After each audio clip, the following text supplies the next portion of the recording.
Sir, we start with questions to the Secretary of State for Scotland, Maureen Burke. Question number 1, Mr Speaker. Minister. Thank you, Mr Speaker. Our Pride in Place programme is supporting local people to shape the future of their area. We're investing up to £480 million in 24 Scottish neighbourhoods over 10 years, including Springburn and Sighthill in North East Glasgow. Alongside this, our Pride in Place programme Impact Fund is investing £12 million into 8 Scottish local authorities to improve public and community spaces, and this includes £1.5 million for Glasgow City. Maureen Burke.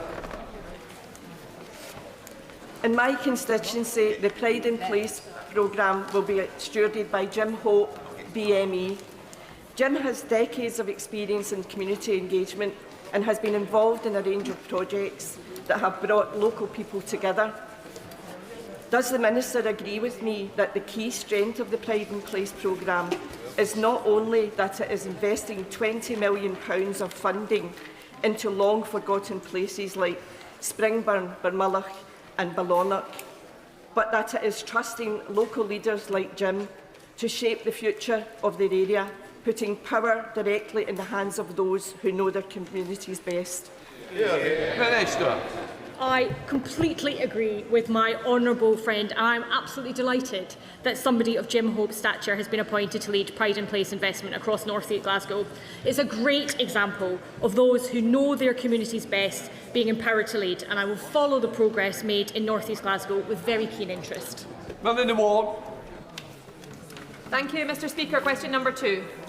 Secretary of State. Mr Speaker, as part of the £50 million Scotland Defence Growth Deal, we've confirmed £5 million for the Arrowgibb Innovation Campus at Rosyth, helping develop the advanced manufacturing skills needed to support the Type 31 frigate programme and future development opportunities with the new Defence Investment Plan. This builds on a previous £340 million investment in the Rosyth dockyard.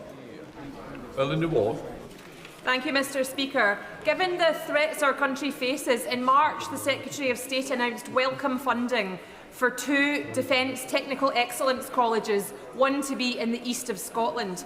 Fife College, Kirkcaldy in particular, stands ready to absorb new funding and rapidly scale up provision to plug the gap in entry-level skills for the defence industry in Scotland. Can the Secretary of State update us on progress towards getting a Fife-based DTEC off the ground? So, Mr Speaker, let me first pay generous tribute to my honourable friend, who is a tireless advocate for the people of Fife and, indeed, its outstanding Fife College. Our officials are in discussions with both the colleges sector and the Scottish Government and hope they will match the £10 million of funding this Government has committed so that we can get on with building those skilled defence workforce jobs in the future. Frankly, if only we had a Scottish Government who was investing in defence skills rather than dithering on defence. The responsibility and the opportunities of this time are huge. See Anna, come on. Graham Downey. Number 3, please, Mr Speaker. Minister. Too many young people, Mr Speaker, are spending the early years of adulthood out of work or education. The Youth Guarantee is our commitment to ensure that every young person across Great Britain can access support to earn or learn. So last month we launched the Youth Jobs Grant, which will provide a £3,000 incentive to employers who recruit eligible young people aged 18 to 24 who have been on universal credit for 6 months. Thank you, Mr Speaker. Young people make a hugely positive contribution to our communities, but sadly for months we have seen physical assaults and antisocial behaviour at Dunfermline bus station perpetrated by a small minority of young offenders. Innocent citizens, both young and old, have been badly hurt and many are afraid to use the bus station at night. Despite justice being devolved, the local SNP MSP has not said a word on the matter. Does she agree with me that the behaviour of this minority does not represent Scotland's young people, and will she do everything she can to force the SNP, Scottish Government, to do more to protect local people, and what steps can the UK Government take to support the vast majority of young people who are making positive choices and deserve hope, opportunity and a bright future? Minister. So there is simply no excuse for this kind of senseless violence or antisocial behaviour, and I'm very saddened to hear about the impact that this has had on my honourable friend's constituents. I agree that the vast majority of young people want to improve their lives and contribute to their communities, and that's why this Government has committed more than £1.5 billion to support almost 1 million young people and create up to 50,000 opportunities to earn and learn throughout Great Britain. Dave Dugan. Mr Speaker, the Minister will know that the Secretary of State is regularly to be heard talking about his many, many good friends. Does she believe that the Prime Minister-elect is one of those good friends, and won't it be awkward on the subject of young Scots when that Secretary of State's job is taken by another young Scot in the shape of the member for Rutherglen? Minister. Mr Speaker, it's absolutely no surprise to me that a representative of the Scottish National Party doesn't want to talk about their own record on young people, because shamefully, youth worklessness is much more intense across Scotland, his constituency and mine, than it is elsewhere in the UK, because the SNP Scottish Government has simply not invested in young people's futures. I note the Minister's doughty protestations on behalf of the Secretary of State, but noting that is one thing. What message does she have for the 800,000 young Scots who were unable to vote in the 2014 referendum on Scotland's constitutional future over her party's continued dogma preventing people young in Scotland from having a say on their constitutional future? Minister. Mr Speaker, the people of Scotland were given a choice on our constitutional future, and we gave an emphatic answer that we believe we are part of a stronger United Kingdom. Pete Wishart. Number 4, Mr Speaker. Secretary of State. Mr Speaker, still none. This is indeed the last Scottish questions from the Secretary of State. We on these benches will miss him almost as much as his Scottish Labour colleagues will do. And if it is his swan song, when is he going to bring something to the table, anything to the table that will help bring this constitutional logjam, an idea, a suggestion, a proposal? And here's a last question for him. If we are in a voluntary union, which they all say that we are, what is the means for Scotland to leave it? Mr Speaker, I'm glad to see the SNP are staying classy as usual.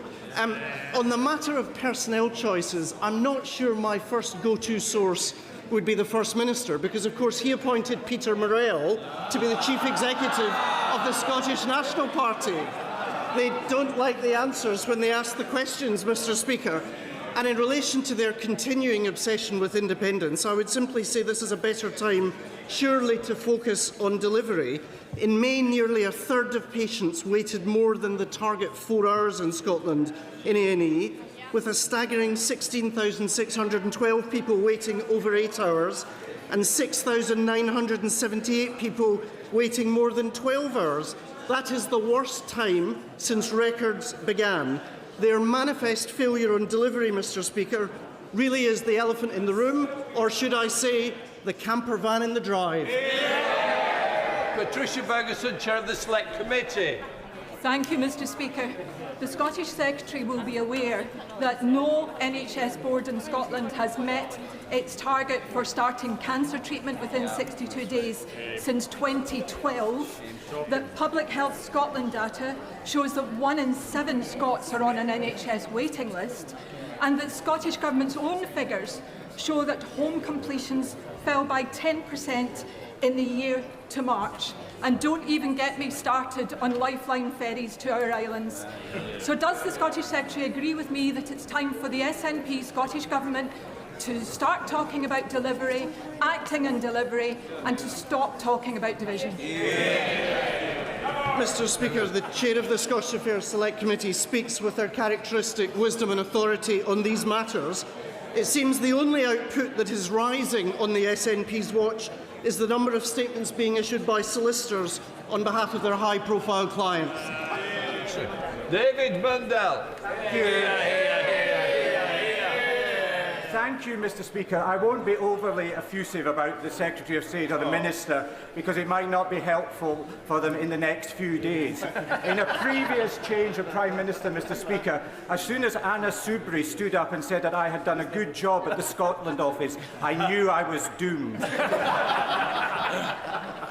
But does the Secretary of State, will the Secretary of State make clear to the Right Honourable Member from Makerfield that devolution in itself is not an answer? it's how it's used. And we've seen that in Scotland, most recently, where the Scottish Parliament voted in favour of another independence referendum and against an inquiry into SNP finances. Mr. Speaker, I'm not sure if it will impair my prospects by paying generous tribute to the question and the wisdom thereof. Of course, devolution provides you with the tools, but one of the great tragedies of the last 2 decades in Scotland is whether it is the education system, where we used to be the envy of the world, whether it's the National Health Service, whether it's the capacity to build or operate ferries. All too often, Scotland's gone backwards on the SNP watch, and there's a pretty basic explanation. For them, government is simply a way station on the route to independence, so they're not interested in delivering truthfully for the people of Scotland. Thank you, Mr. Speaker. Regardless of how we divide on the referendum, I wonder if colleagues on the SNP benches will find it in their hearts to put political division aside at 8 o'clock tonight. I did, Mr. Speaker, I did not come of age. Mr. Speaker, I did not come of age in time for the 1966 World Cup finals, but the older boys in my primary school were all nicknamed after the England World Cup squad. So we had Nobby Styles and Charlton in our Scottish playground. That's a Hebridean example of respect and rivalry. And does the Secretary of State agree with today's Daily Record editorial, which says there's always room for friendly rivalry with neighbouring nations, but bringing politics into football does no one... Come on, Secretary of State. Mr. Speaker, there's a serious point to start the answer, which is I've always believed to be pro-Scottish, you don't need to be anti-English. We should be bigger and more generous than that.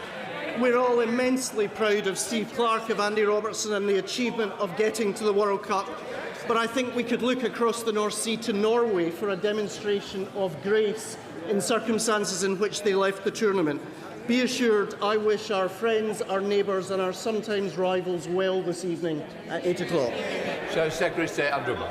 Mr. Speaker, can I welcome the Secretary of State's reassurance on the Constitution? The people of Scotland do not want another divisive, distracting and damaging referendum on ripping our country apart.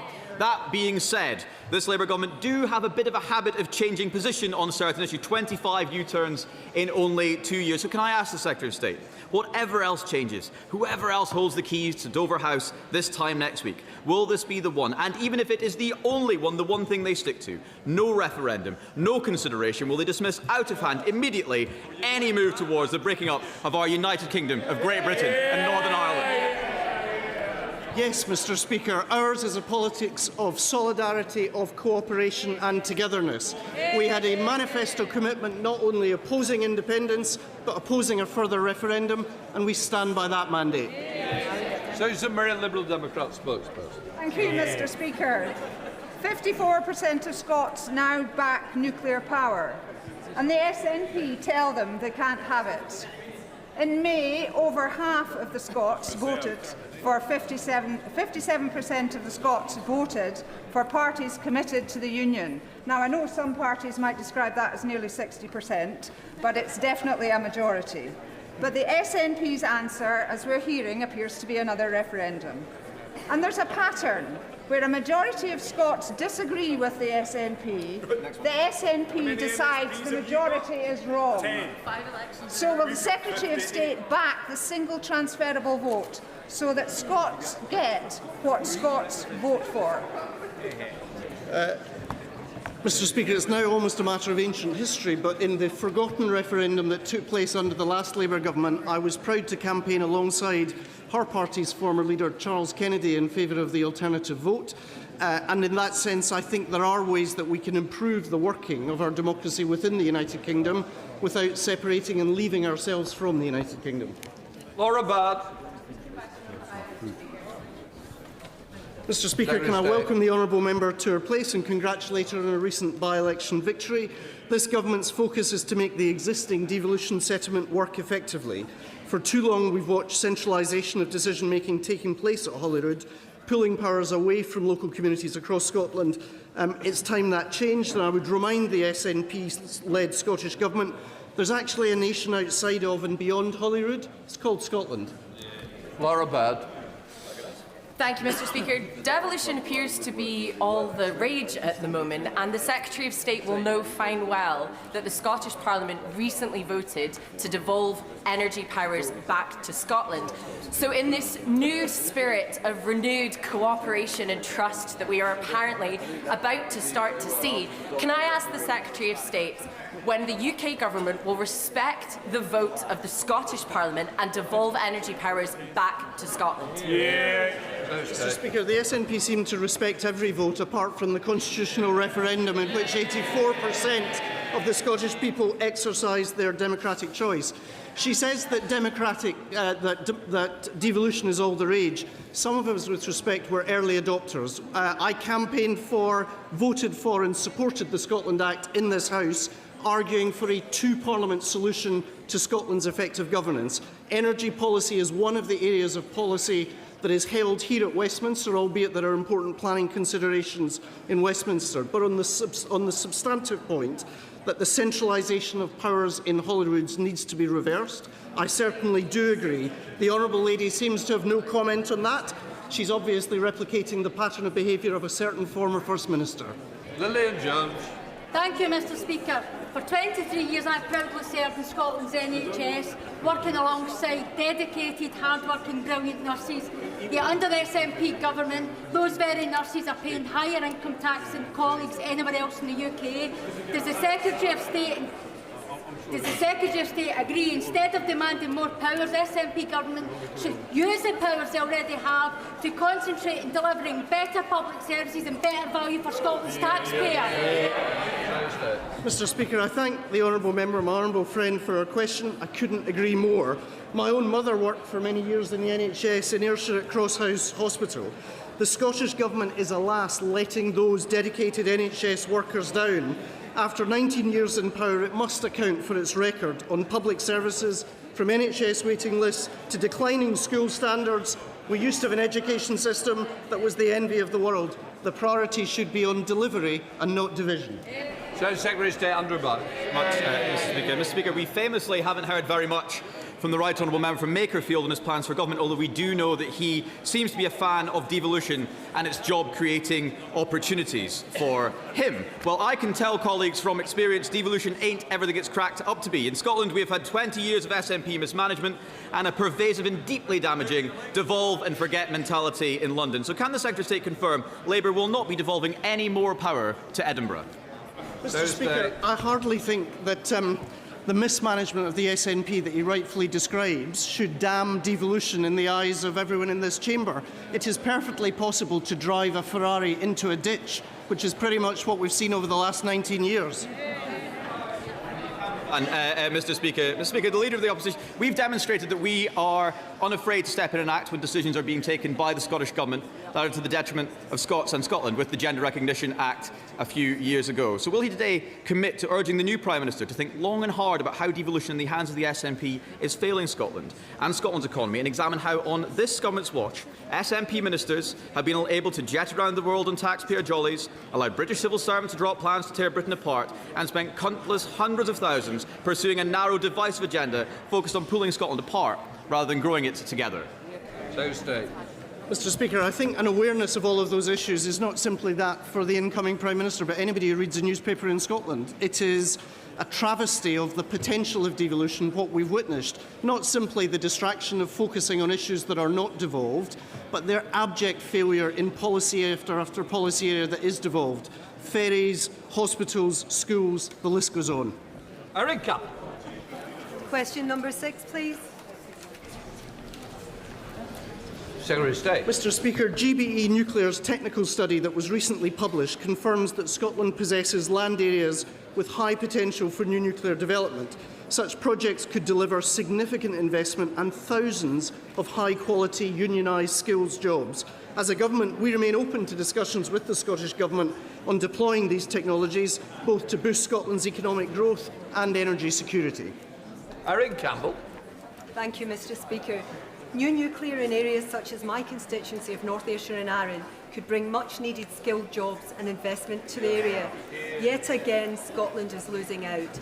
Does the Secretary of State agree with me that the Scottish Government should review and consider its stance on nuclear, given the findings of the report by Great British Energy Nuclear, which shows the potential for new developments, including in Hunterston in my constituency? Secretary of State. Well, Mr. Speaker, whether it's Hunterston in my honourable friend's constituency or indeed Torness in my own constituency, Scotland has a proud history of harnessing that civil nuclear power to bring jobs and growth to Scotland.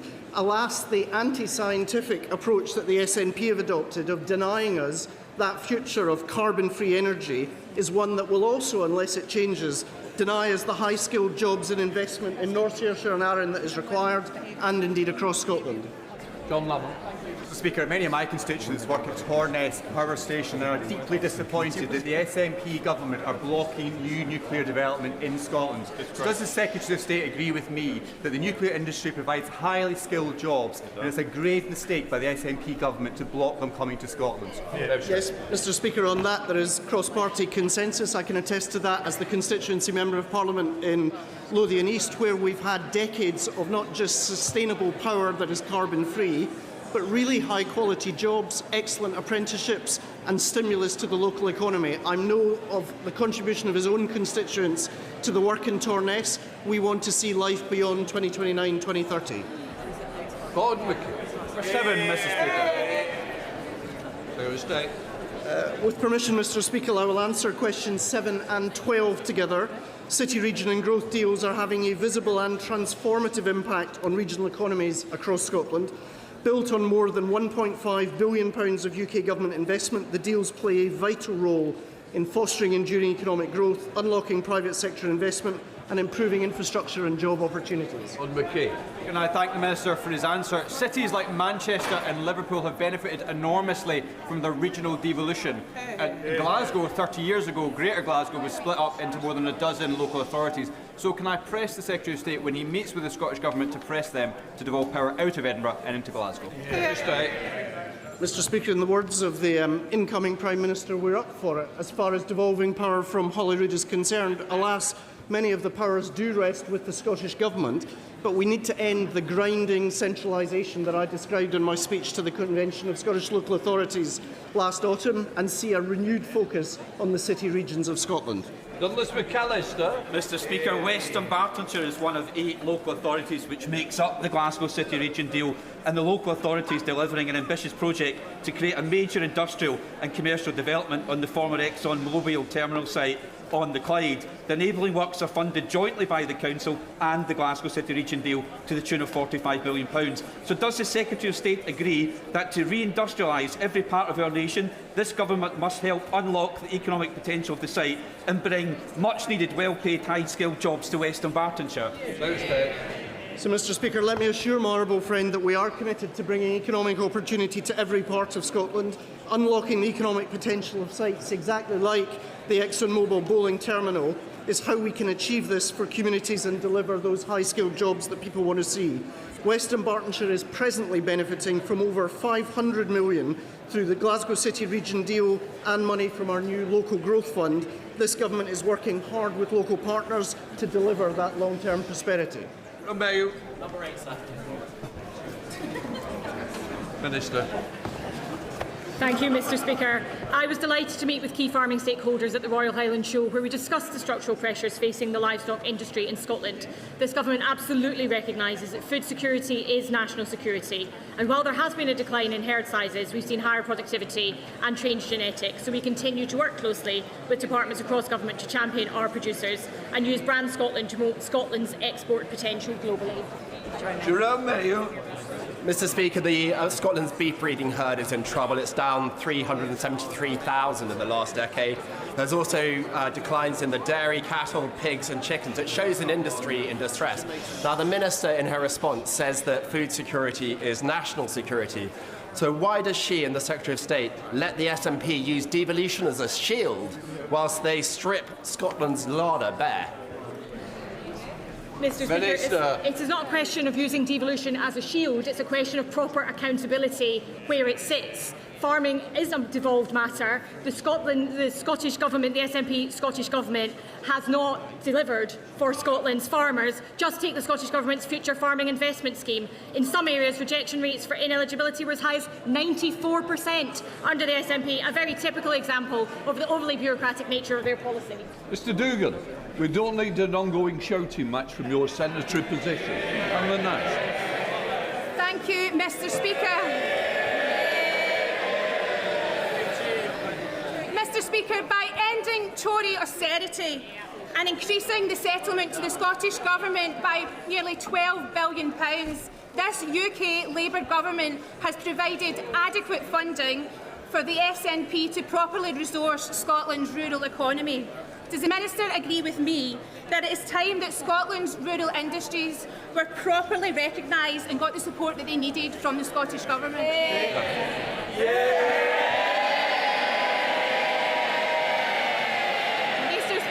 Could not agree with my honourable friend more. Our farms and farmers are absolutely vital to this country as providers of food, guardians of our countryside and significant contributors to the economy, and it's time the SNP Scottish Government recognised that fact. That concludes Scotland's questions. Before we move on, may I extend a warm welcome to the Speaker of New Zealand and the House of Representatives and his delegation who are with us in the gallery today. Thank you. That helps. We now come to the final Prime Minister's questions of this term, and indeed the final Prime Minister's questions for the Right Honourable, the Member for Holborn and St Pancras, as Prime Minister. Can I thank the Prime Minister for his public service, his international leadership, particularly in his steadfast support for Ukraine. I am sure members will wish to join me in wishing him and his family well in the future. And let's hope this Prime Minister will be bringing home a winning England World Cup from the chest.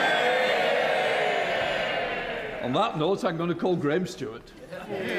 Question 1, Mr Speaker. Prime Minister. Mr Speaker, can I thank you for your kind words? But I must start by saying I'm truly horrified by the murder of Anne Widdecombe. She was a distinguished politician with deep convictions, whose vivid and fearless character captured the public imagination. My heartfelt condolences go out to all of her friends and all of her loved ones. Mr Speaker, it is chilling that during my time in this Parliament, 11 years, 3 serving or former MPs have been murdered. I look across at the shield for our dear friend Jo Cox and the shield for Sir David Amess that sits behind me. Mr Speaker, I know this is a House matter, so this is my personal view, but I do believe it be fitting for the House to consider a similar tribute to Anne. We thank the police for their work, and the integrity of their investigation must be protected. Mr Speaker, you have been instrumental in defending the safety of every member of this House, and I believe we must do more to defend our democracy. I've tasked officials across government to identify the best mechanisms for taking this work forward so it can move as quickly as possible, and I hope the whole House can unite behind that in the months ahead. Mr Speaker, let me also pay tribute to the courage of the Hillsborough families. The Hillsborough law we passed in this House last night is not only a law for them and the 97, it is a law that ensures the state serves millions of working people and always gives a voice to those who fight for justice.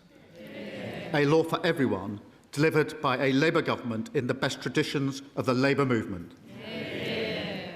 Mr Speaker, this morning I have meetings with ministerial colleagues and others.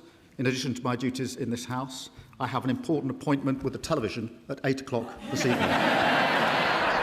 Graham Stewart. May I associate myself with the Prime Minister's remarks about Anne Widdecombe? Take this opportunity to thank him for his public service and wish him and his family all the best for the future.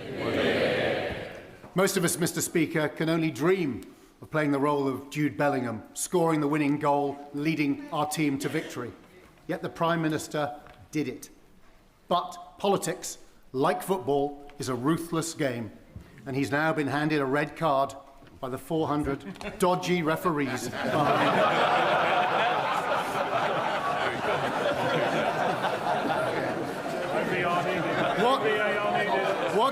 What advice, Mr. Speaker, does this Prime Minister have for the Right Honourable Member for Makerfield to ensure that he, unlike himself, doesn't end up with an early bath? But, as Mr. Speaker, I think that's the first and sadly probably the last time I'll be compared to Jude Bellingham. But I thank him for that. And on the question of red cards, I can't tell him how much incoming I had a week ago Monday after President Trump intervened for their red card, for me to get the England red card adjusted. Just for the record, Mr. Speaker, I didn't attempt. But for my successor and for the England team, I won't give advice. I will simply give my wholehearted support. And, Mr. Speaker, just for the record, I don't care what the score is tonight, as long as we win. Thank you, Mr. Speaker. Can I take this opportunity to thank the Prime Minister for his many years?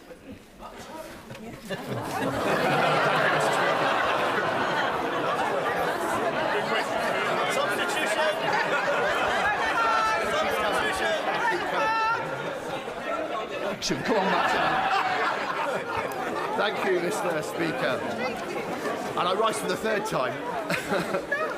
It was an honour to march with people from across Watford on a peace walk in my constituency recently, because earlier this year we saw an attack on our high street where a fire was lit at a Jewish-owned shop and sprayed with anti-Semitic graffiti.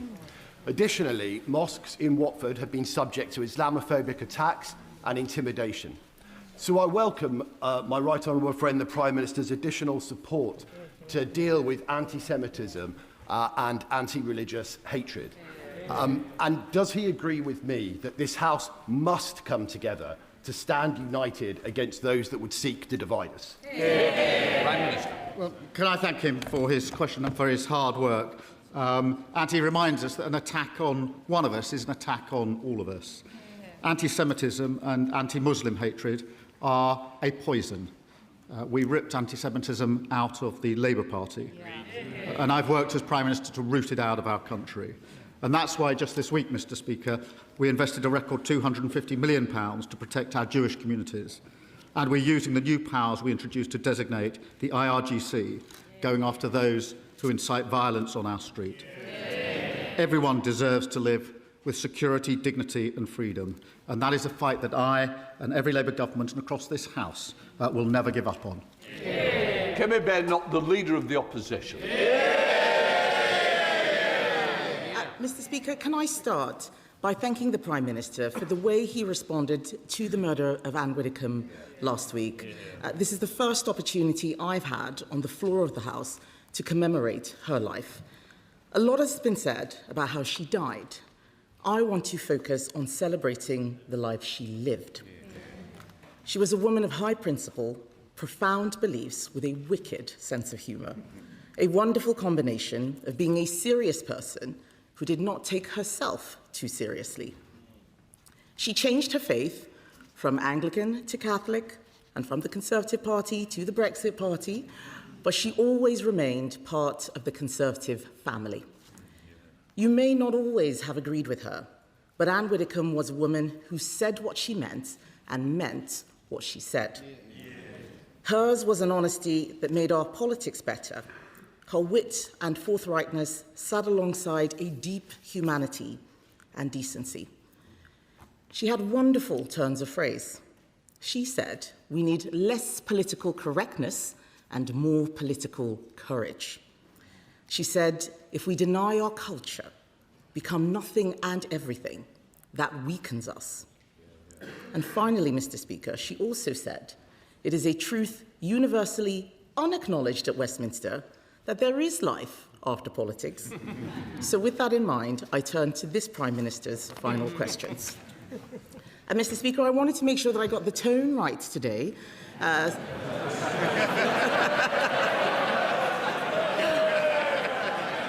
So I looked back at his final questions to Boris Johnson, and luckily for him, I plan to be much gentler than he was that day.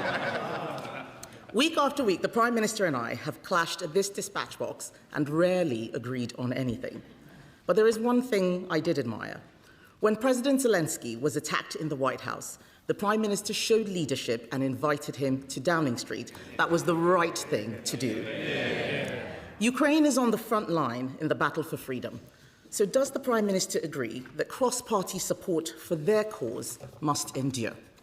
Prime Minister. Can I start by joining her in a tribute to Anne Widdecombe? I know that the hurt is keenly felt across all her friends and family, but it is particularly keenly felt by political colleagues in the Conservative Party for many years and in Reform as well. And that's why one of the first things I did on Friday was to phone the Leader of the Opposition and the Leader and Deputy Leader of Reform to express my condolences and to try to act in a cross-party manner, because I knew how much this would hurt them and their parties and many people in their party. And I thank them for taking that call in the spirit that they did last Friday. I thank her for her comments about Ukraine. We have stood united on Ukraine in this House. We supported the last government in the approach that they took, and we've taken that approach on.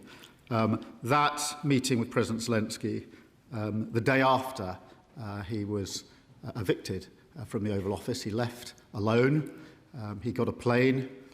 We got him to come to London, and I asked him to come to Downing Street straight away.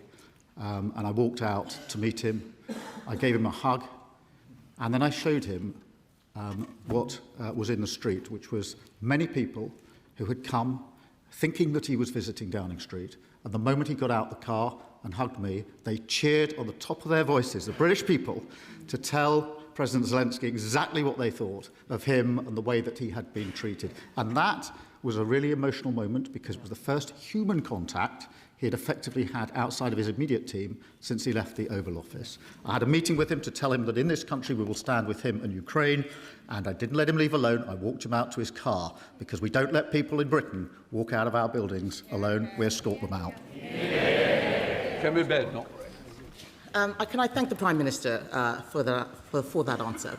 And no doubt he will be disappointed that he won't be emulating his hero, Harold Wilson, in winning multiple elections.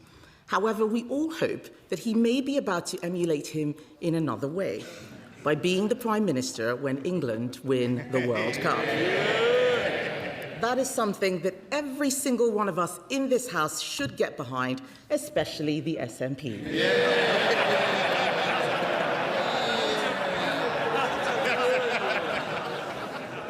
Mr. Speaker, as leader of the opposition, the Prime Minister led his party to a landslide after a historic defeat. I fully intend to do the same. But if you want to lead this country, you should set out your plans to do so. We have. But one politician intends to spend the summer avoiding scrutiny, refusing to set out his plans. So does he not agree that what the country deserves is a televised debate between Nigel Farage and Count Binface? Prime Minister.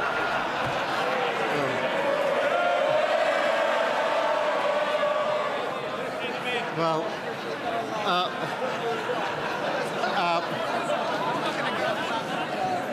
Mr. Speaker, they intend to spend the summer arguing with the bin. My advice to everyone is put your vote in the bin. Mr. Speaker, can I just say that I'm delighted today that we are joined in the gallery by some of the people I've met across the country in opposition and in power. And these are the people in the gallery today who are in my mind's eye. People like Trevor and Lewis. They worked together at JLR for over 30 years, and I visited them just before we got the deal with America when tariffs were threatened, and I faced the entire workforce that day who were very, very concerned that they were going to lose their jobs because the tariffs would not be possible for JLR.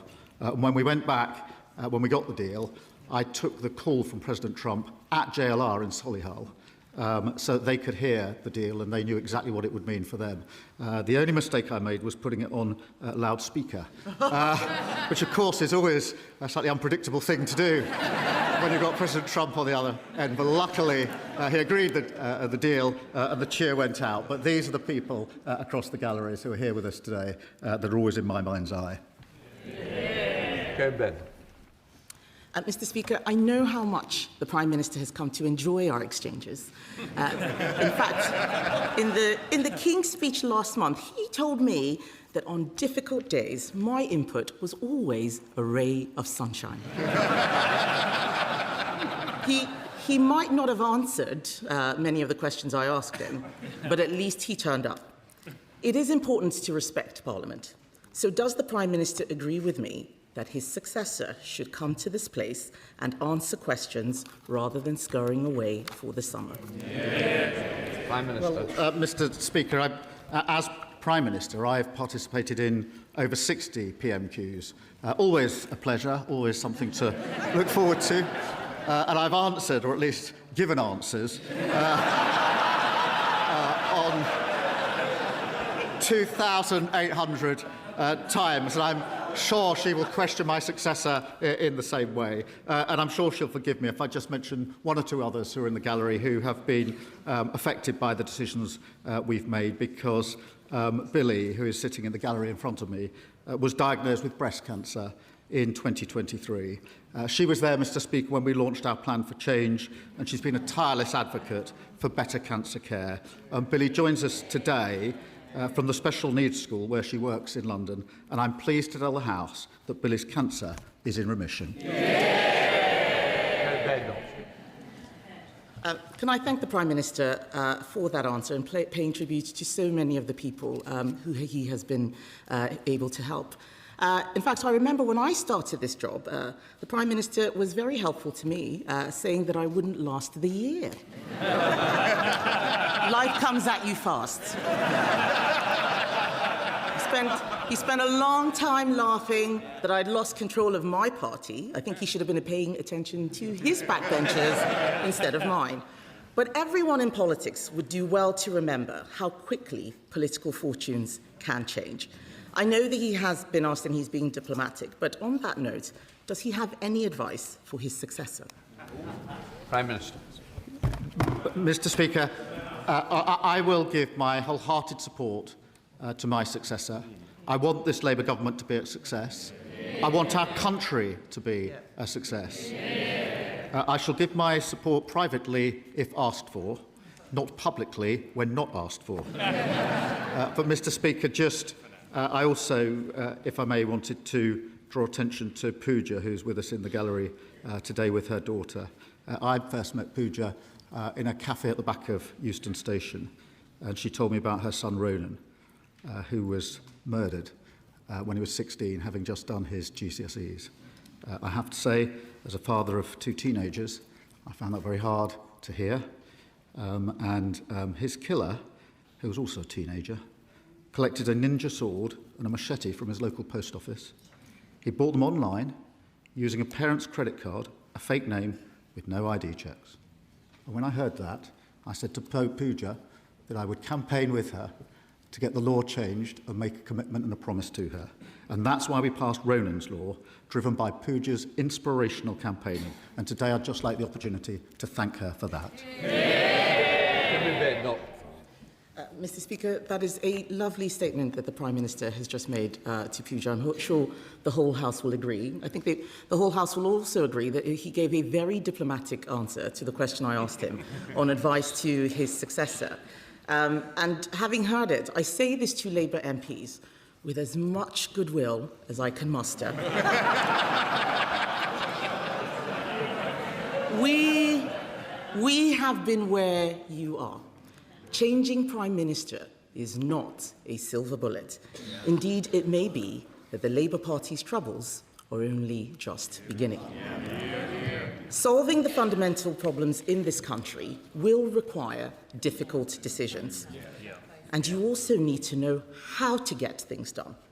The Prime Minister once said that when he pulled the levers, nothing happened. Why did he think that was? Minister. Well, Mr. Speaker, we did pull the levers. We pulled the levers to stabilise the economy, and we've stabilised the economy. We pulled the levers to strengthen our public services, and NHS waiting lists are coming down at the fastest rate for 17 years. We pulled a big lever on child poverty, and this government will be doing more on child poverty than any government ever, including previous Labour governments. We put the biggest investment into defence and security, and our international standing has been restored. But, Mr. Speaker, we also pulled the lever on the individual cases that matter, including individuals like Carla, who's in the gallery today. She was one of the parents that came to see me about online harm and the harm it can do to our young children, and that's why we banned social media for under-16s. And Daniel, who's also here with his son, who spoke to me many times about the struggles he's had with the cost of living and the need for a safe and secure home for every family and every child to grow up in. They're the people, Mr. Speaker, that matter more to me than anything else, because it's their lives that I think about when we make decisions in this government. Final question, Kim Bell. Thank you, Mr. Speaker. So for my last question, I mean, the Prime Minister may not think so now, but it is a tribute to him that not a single sitting Labour MP could beat him.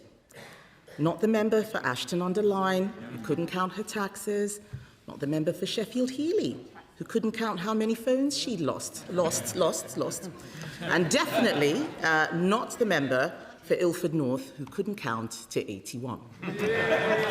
This is my last exchange with the Right Honourable Gentleman, and I know how much his wife and children mean to him, and that they are in the gallery today. As everyone here knows, our families make a huge sacrifice for our choice to enter public life. So I hope he will allow me to draw our time together to a close by thanking them for the love and support they have given him throughout his time in office. Prime Minister. Can I thank her very much for that? It is the last question I'll face from the Leader of the Opposition, and so let me wish her well and her family. We have had robust exchanges across this dispatch box, but she has extended kindness to me privately at very difficult times, including when there was an attempt to burn down our family home, which deeply affected my family. She reached out to me. And when my brother died of cancer, she reached out to me privately, not across this dispatch box. And I thank her for that and the tribute that she's just made to my wife and children, who mean the world to me. I do thank her for that. She knows this is robust, and it has to be robust, and that's the way politics is done. But the kindnesses that sit behind it privately are often just as powerful, if not more powerful, and I thank her for that. I also stood at that dispatch box, Mr. Speaker, for 4 years as Leader of the Opposition. I know firsthand it's the most difficult job in politics, and that is what she is doing. When I did so, Mr. Speaker, we had just lost the 2019 election, which nearly broke my party. It was the worst result since 1935, and we were found to be institutionally anti-Semitic. And, Mr. Speaker, I picked up our party, I turned it round, I made a promise to rip anti-Semitism out of my party, and I did. I turned my party to face the country, and we won a landslide Labour general election. And after 2 years, we've stabilised the economy. We have invested heavily in our public services. We put better protections in for children, particularly on child poverty. We've strengthened our defence, and we've enhanced our international reputation. I'm proud to leave this country in a better shape than I found it. Thank you. Thank you very much, Mr. Speaker. It is an emotional Prime Minister's question time today, and I really welcome the tone that has been struck and think we should hear more of this more often. Last year, I convened a roundtable of stakeholders in my constituency to explore joined-up solutions to tackling the scourge of violence against women and girls. And I've been really pleased over the last 2 years the Prime Minister has made that central to his government's mission. He has ensured that spiking and sexual deep fakes have been criminalised, that police forces have been mandated to have rape and sexual offences teams, and has embedded trauma support for victims across all services. Does he agree that the government absolutely must stick to the pledge that the Labour Party put in its 2024 manifesto to halve violence against women and girls over the next decade? Prime Minister. Yes, I do. And can I pay tribute to her campaigning on this issue? Mr. Speaker, yesterday I was with John and Penny Clough, who I first met nearly 16 years ago. They lost their daughter to domestic violence of the most extreme sort in appalling circumstances. And in many ways, my journey campaigning on violence against women and girls started with them 16 years ago this year. I pay tribute to them and everybody else who campaigns on this. That's why we set the mission to halve violence against women and girls in a decade. Whatever role I do next, I will continue to campaign for that for as long as I've got breath in my body. Sir Ed Davey, Leader of the Liberal Democrats. Thank you, Mr. Speaker. Can I associate myself with so many of the Prime Minister's comments today, but particularly his remarks about Anne Widdecombe? She devoted her life to public service, and her murder was truly horrifying, and I support his campaign now for a memorial in this chamber to her. Can I also thank the Leader of the Opposition for her tribute to Anne, and to remind the whole House and the whole country that we need to remember Anne for the way she lived her life. I have to make a confession. I've always been slightly jealous of Anne for appearing on Strictly Come Dancing. Still time. Mr. Speaker, but can I join the whole nation, and hopefully every nation, in wishing England well against Argentina tonight, after their superb win against Norway? And it's the last job of the Prime Minister to make sure we win the World Cup. But can I also pick up on a remark from the Leader of the Opposition about the by-election we're about to see in Clacton? I have to tell her I cannot back joke figures with ridiculous policies, which is why I'm supporting Count Binface. Mr. Speaker, as the Prime Minister finds himself with more time on his hands, can I recommend the new Toy Story film? For those of you who don't know Toy Story, its main character used to be in law enforcement, but was mainly known for being a little wooden, but was replaced by a shiny new action figure from far away who thinks he can fly, and the name Andy on everyone's lips. Perhaps, Mr. Speaker, maybe the Prime Minister should give that a miss. But does he share my fear that when it comes to Britain's national debt, the Right Honourable Member for Makerfield's plan is to infinity and beyond? Prime Minister. Mr. Speaker, can I first? So it's a very. He's clearly angling to go on Strictly Come Dancing, and no doubt he'd be very good at it. And I've some good news for him, because he is, fittingly, the Right Honourable Member for Chessington World of Adventures. And I'm supposing he talks about the economy. I'm pleased to tell him that thanks to our summer savings, his family can save nearly £20 when they visit this summer. Sir Ed Davey. Mr. Speaker, can I invite the Prime Minister to join me at Chessington World of Adventures? And we haven't always agreed across the floor, but can I pay my own tribute? Yes, you have. I've disagreed with them on Europe, and I've disagreed with you on Europe. So shall I say to the Prime Minister that although we've not always agreed, I've always admired the way he has led his party. I've always admired the way he's been a true patriot, and I always admire the way he's worked with so many people across this House to do the best for the national interest, and we thank him for his public service. And Mr. Speaker, one of the Prime Minister's qualities that people most underestimate comes from his experience as a carer. He's spoken powerfully about looking after his mother through her battle with Steele's disease, and the love and care he gave to his brother Nick. And I know the Prime Minister agrees that we can and must do more for family carers. So as he leaves number 10, will he join with me and other carers across this House to speak up for family carers, to be their voice, and to get them the support they deserve? Yes, and can I thank him for everything he's done in relation to social care and the importance of providing care. And he does it with very real human experience that we all know and we all respect. And no doubt he will continue to champion that, as everybody should. He asked me about joining him at Chessington World of Adventures, I will. Can I suggest 12 noon on the first Wednesday in September? Rachel Maskell. Thank you, Mr. Speaker. Before coming to this House, the Prime Minister and I attended the launch of my uncle's book. It was entitled Fine Lines and Distinctions. And clearly, sometimes we've had those differences, but I genuinely wish him and his family well for the future. But before he places his pen down, I understand there's a tradition to leave a note for your successor. And in wishing all honourable members the very best of summers, I ask that he asked his successor, the Right Honourable Member for Makerfield, to enact my legislation to licence short-term holiday lets and ensure that we can protect our communities from family houses turning into party houses in our residential areas and ensuring we keep those housing costs down. Prime Minister. I'm not sure about notes for success. I think we left one in 2010, which didn't work too well. Mr. Speaker, I'm sure that my successor will look at our private members' bill, and I'm proud to have overseen the biggest boost to renters' rights in a generation. We've kick-started the biggest boost to social and affordable house building, and wherever people live, they deserve a safe, secure home that they can call their own.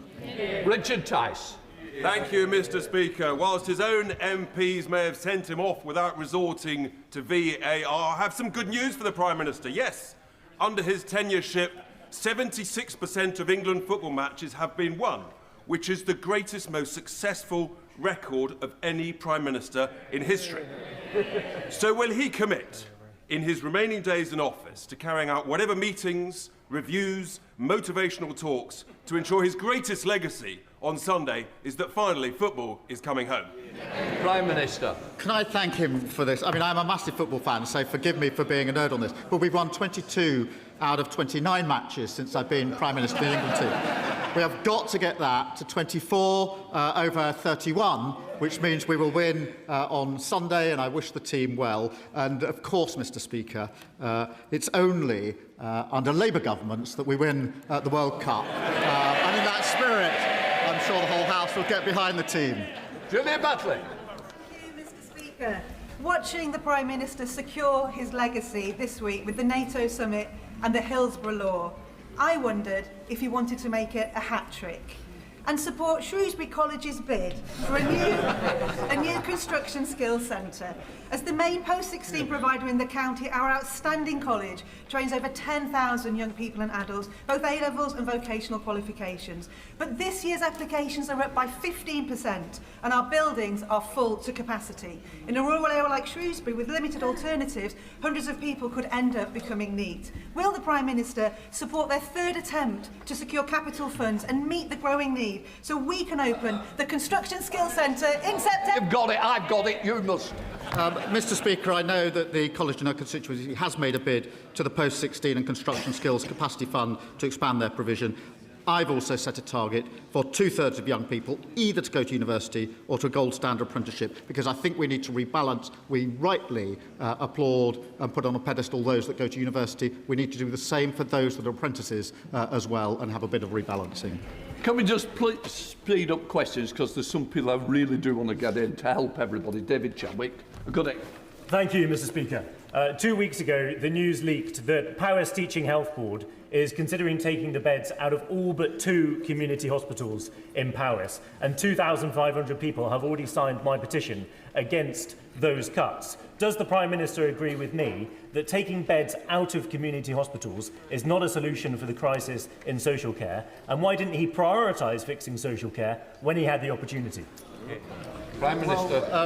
Mr. Speaker, I would remind him that when his party was in the coalition government, they didn't do anything about social care. They simply cut all our public services, and we had to pick up the results of that. But, Mr. Speaker, I don't know the details of the particular case he refers to, but I'll make sure he gets a better answer than that in writing. Back to one. Thank you, Mr. Speaker. Olivia is a young constituent in Darlington. Her testimony was instrumental in securing a ban on stranger contact for under 16s. She has the letter that the Prime Minister sent her framed on her wall.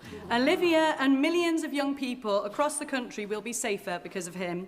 And his commitment to hear the stories of ordinary people and the injustices they have faced and then to take action has delivered real change.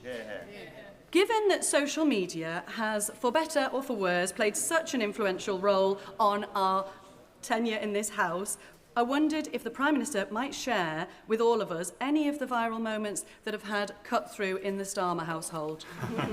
Well, Mr. Speaker, I need to tread very carefully here. I got into a lot of trouble in a primary school when an 8-year-old encouraged me to do the 6-7 thing, and the whole class joined in. It went viral, and when I left, the head teacher told me sternly that it was against the school rules. And I have to say, I was totally pathetic. I'd simply said, I didn't start it. It must be the... Alistair Carmichael. Thank you, Mr. Speaker. Like others, I have always respected the Prime Minister as somebody who was in politics because he wanted to give service to his country, and he's earned our gratitude for that. In my constituency, those who volunteer as Coast Guard rescue officers also do so from a wish to give service to their community. So in the time that remains for him in office, will the Prime Minister ensure that the money paid to them properly reflects the respect that they earn for their service? Prime Minister. Can I thank him for this really important question? I start by wishing him a very happy birthday. But this is really important, and I want to pay tribute to every volunteer. They show incredible bravery, putting their lives at risk to save others. Our guiding principle is making sure we respond to this complex case by properly recognising their vital work. Ministers will continue to work with all parties, the Coast Guard Rescue Service and volunteers, to respond to their concerns and to get this right. And he's absolutely right to raise this very important issue. We'll be on it. Thank you, Mr. Speaker. And can I pay tribute to the Prime Minister for his steadfast leadership in the face of two major conflicts? My right honourable friend's efforts to successfully marshal international support for Ukraine and his work to ensure that our armed forces are not sucked into an aimless and dangerous war with Iran could prove, in fact, I believe will prove, to be his most important legacy. Does the Prime Minister share my view that we must now use every diplomatic tool at our disposal, including sanctions against networks and enablers, to crack down on hostile states such as Russia and Iran? Prime Minister. Well, can I thank him for that? And I'm proud of the fact that we pulled together the coalition of the willing, Mr. Speaker. We did so because the usual frameworks, the UN wouldn't work to do that. The EU was blocked by Hungary, and NATO wasn't the vehicle because Ukraine is not in NATO. So we put together a coalition of the willing, led by the French and the UK, and now the Germans. I'm honoured that we're joined in the gallery by the Ukrainian ambassador today, Mr. Speaker. Let me say to him and all Ukrainians, we are united in this House against Russian aggression. That work began before I was Prime Minister. It will continue afterwards because Ukraine's security is our security. And this House is proud to stand with you. Danny Kruger. Thank you, Mr. Speaker. Can I thank the Prime Minister for his service? He is a good man, and I wish him very well for the future. But, Mr. Speaker, politics is not a joke. And every other party in this House, except Reform, has put forward as their candidate in the Clapton by-election a comedian with a dustbin on his head. Mr. Speaker, it might be, if they would listen, it might be that a man with his head full of rubbish is a fitting representative of the mainstream parties in this House. But the Prime Minister, I think the Prime Minister did endorse the bin man. But could he clarify that? If he won't put up a Labour candidate in Clapton, who does he actually want to win? Mr. Speaker, I know that Reform believe in recycling politicians.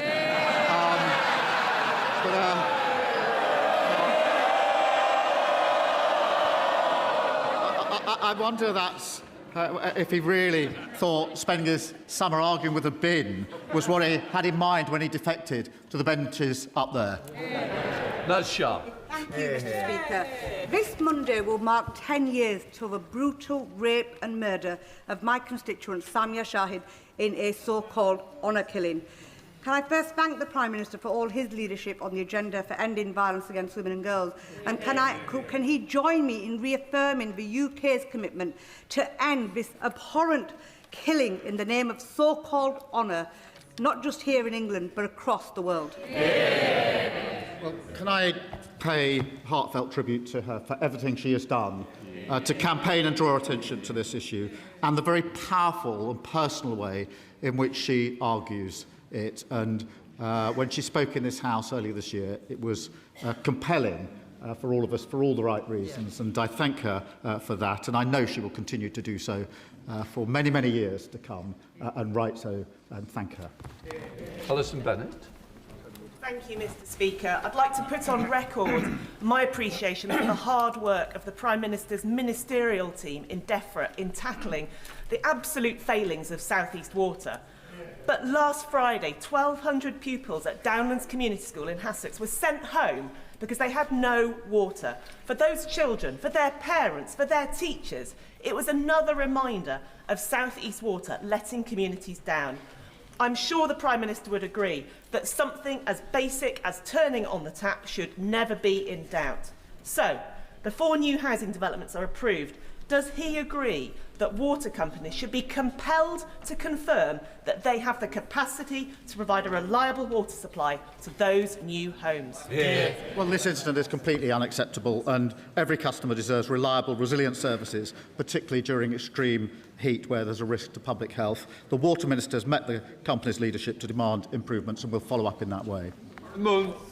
Whereas, Mr. Speaker, even GB News is now admitting that with small boat crossings down more than 40% this year, the Prime Minister's strategy to smash the trafficking gangs is working. Yeah. With the costly fiasco of the Conservatives' Rwanda scheme long behind us and our relationship with our nearest neighbours and friends in France rebuilt, does the Prime Minister think that now is the time to establish a safe and legal route between Planet Sigma 9 and Clacton? Prime Minister. Well, Mr. Speaker, I am pleased that net migration is down 82%, small boat crossings are down 40%, the asylum backlog is down, we're closing asylum hotels, and we deported 70,000 people with no right to be here. That's what this government's delivering. Mr. Speaker, books are going to be written about how a mayor of Manchester has managed to outmanoeuvre a sitting Prime Minister with a 170-seat majority and take the keys to number 10. The Prime Minister appears to have been brought down by an inability to articulate a plan for government. So it must be tough, Mr. Speaker, it must be tough to be replaced by a man who refuses to say whether he's even got a plan. So as the Prime Minister bows out, done in by his honourable friends, does he argue with me, does he agree with me that in a few months' time we'll all be missing him? Prime Minister. Mr. Speaker, the economy has been stabilised. We've got stronger public services. 500,000 children are being lifted out of poverty. We've got biggest investment in defence and security since the 1980s, and our international standing has been restored. That's not just a plan; it's a plan being delivered. Can I congratulate the Prime Minister yesterday on being recipient of a Légion d'honneur medal, and also on the Public Office Accountability Bill? Would he agree with me that all those scandals that will never happen again because of this, I include Grenfell and Windrush, sometimes the media have twisted the knife a bit and made the pain harder for the victims' families. So could he not revisit some of these same principles, accountability and justice, for the gutter press? Prime Minister. Well, Mr. Speaker, I'm very proud that we delivered the Hillsborough Law yesterday, and it is important to recognise there's always been an initial injustice and then a further injustice otherwise after it when the state doesn't acknowledge and get to the truth. We're putting that right with the Hillsborough Law. Morgan. Thank you very much, Mr. Speaker. After 16 years of Conservative administration, Shropshire Council's finances were left in a disastrous state. Now, after an LGA peer review praised the Lib Dem administration for making significant strides since last May, that difficult financial situation remains. The Right Honourable Member for Makerfield has promised Manchesterism for the rest of the country, but will the Prime Minister join me in urging him to remember that the rest of the country doesn't all look like Manchester and rural areas need a fair deal too? Prime Minister. Mr Speaker, she's right to raise rural areas, and that's why we put record investment into our local authorities and into our NHS across the country, including in Shropshire. Joanna Baxter. Thank you, Mr Speaker. My constituent and Scottish football superfan, Craig Ferguson, has just returned home after working for 108 days across 3,000 miles in the United States to raise funds for Scottish Action for Mental Health. He's raised over £1 million. I know this is an issue the Prime Minister cares very deeply about. Can I thank him for his leadership? And will he join me in congratulating Craig and everyone who supported his actions to raise money for mental health? Well, can I join her and praise and pay tribute to Craig? I believe there's a famous Scottish song about walking 500 miles and then another 500, but to surpass that is an amazing achievement. We all pay tribute. Forster. Thank you, Mr Speaker. We've all enjoyed watching England's success in the World Cup in the last few weeks. As his last act as Prime Minister before he leaves office, will he agree to grant us a bank holiday so we can celebrate England's win? Prime Minister. Well, Mr Speaker, I've been careful not to tempt fate and jinx the result, and I'm a passionate Arsenal and England supporter, and I've watched many games, agonising moments. But, Mr Speaker, on the question of a bank holiday, he should ask me again on Sunday. Mr Speaker, second time. The Prime Minister won't need reminding about. The Prime Minister won't need reminding about Arsenal's success in the Premier League last season, and my right honourable friend, the member for Makerfield, won't want reminding that Everton, unfortunately for him, came 13th. But what neither of my right honourable friends may know is the UK finished 20th in the Corruption Perceptions Index, well within the relegation zone. At the Prime Minister's request, last week, the Ethics and Integrity Commission produced a comprehensive set of recommendations to tighten up rules around lobbying. In light of recent stories around the leader of Reform UK, does he agree with me that these recommendations... Well, can I pay tribute to the Commission and their work? The work of strengthening our democracy will and must continue. Susan Murray. Thank you, Mr Speaker. And I would like to wish the Prime Minister well in what he does next. The future of communities like mine in Mid Dumbartonshire is uncertain, where hyperscale data centres are set to be built. These large data centres in Scotland's planning system could demand more power than the whole of Scotland needs at its winter peak. Can the Prime Minister assure my constituents they won't find they're fighting for electricity during the cold winter days? Prime Minister.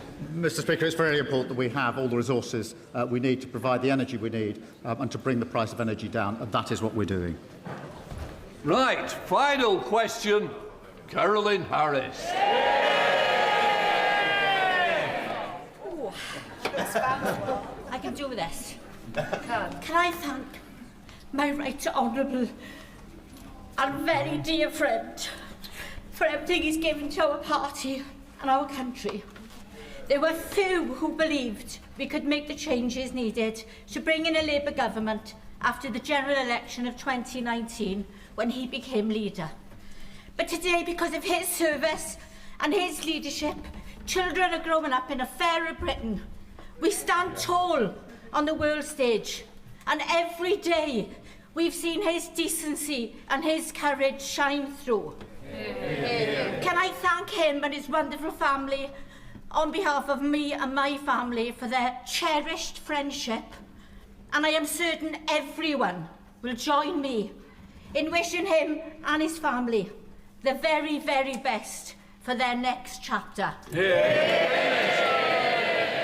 Well, can I thank my honourable friend for her question, for her support and friendship, to me, to Vic and to the kids. Whatever the challenge, she has always been there for us, particularly Vic and the kids, and I really thank her for that. Mr Speaker, this will be my last answer from this dispatch box. Every Prime Minister knows when they take up the torch that the day will come when they have to pass it on. That day has come for me. This is the end of my political journey. In 6 years, went from historic defeat in 2019 to historic victory in 2024. And in 2 years in government, I leave the country in better shape than I found it. Yeah. I am proud of everything that we have achieved. Mr. Speaker, can I just take time to say to you, Mr. Speaker, and all those who work for the House and in our constituency offices, thank you for all your hard work. Yeah. To our civil service, thank you also for all your hard work. To my political team, many of them here today, who came on this journey with me, thank you so much for everything you have done and being prepared to walk through fire for me. To my colleagues on these benches, I am proud of all we have achieved together and proud of each and every one of you. To my successor and each of you, I will give my full support.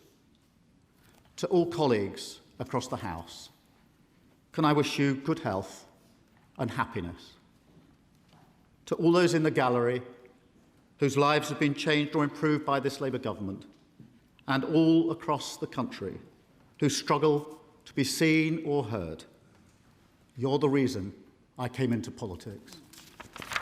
To my wife and children, I love you. Goodbye.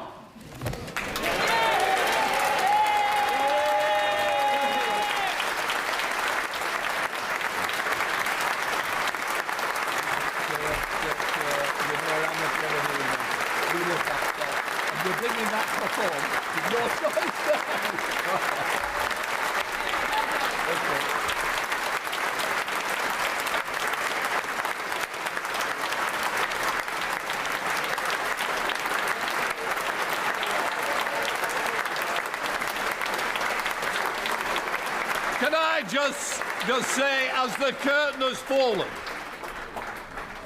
this House quite rightly cheers out the Prime Minister.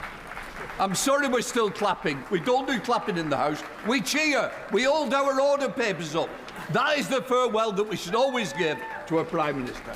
We now come to the next stage. If the front benches change over.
Right, we now come to the urgent question.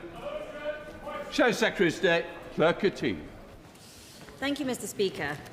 Control room operators at the National Energy System Operator have the life or death job of balancing our electricity supply and demand. If they don't get it right... And gentlemen, say, just ask the question, then we'll come to the speech. Oh. Oh, sorry. Just ask the question now. Just ask the urgent question. Minister, come on. I have the question here, Mr. Speaker, don't worry. On the 7th of July, the Shadow Secretary of State wrote to the Government alleging practices of poor information handling and interference in operational decision-making in the control room. Let me say, Mr. Speaker, the Government takes this issue incredibly seriously. Since the allegations came to light, we've been engaging with NISO and Ofgem to establish the facts. Both myself and my right honourable friend, the Secretary of State, have spoken to the Chief Executive of NISO. NISO has now appointed an external legal firm to conduct a full investigation into the claims, with a report to be delivered to the Board's Head of Risk and Controls and to Ofgem in the coming weeks. The legal firm will interview members of the control room without any other NISO employees being present. NISO has already responded publicly that all operational decisions are taken solely by authorised operational control room personnel, and that NISO does not instruct employees to avoid retaining records. We will work closely with Ofgem to monitor both the progress and the outcome of the investigation. However, it would be wrong to preempt that outcome, and the investigation must be allowed to run its course. I do, however, Mr. Speaker, want to make it very clear that during this period of unprecedented extreme heat, the Great British grid remained stable, no customers were impacted by tight electricity margins, and NISO had a number of tools available to them to ensure our energy security. Great Britain has one of the most resilient energy systems in the world, and the Government works closely with NISO and the wider sector to ensure that this resilience is constantly maintained. Market notices such as those that were issued by NISO during the heat waves are standard operational tools that can be used to support energy security, and these were used successfully to maintain grid stability. However,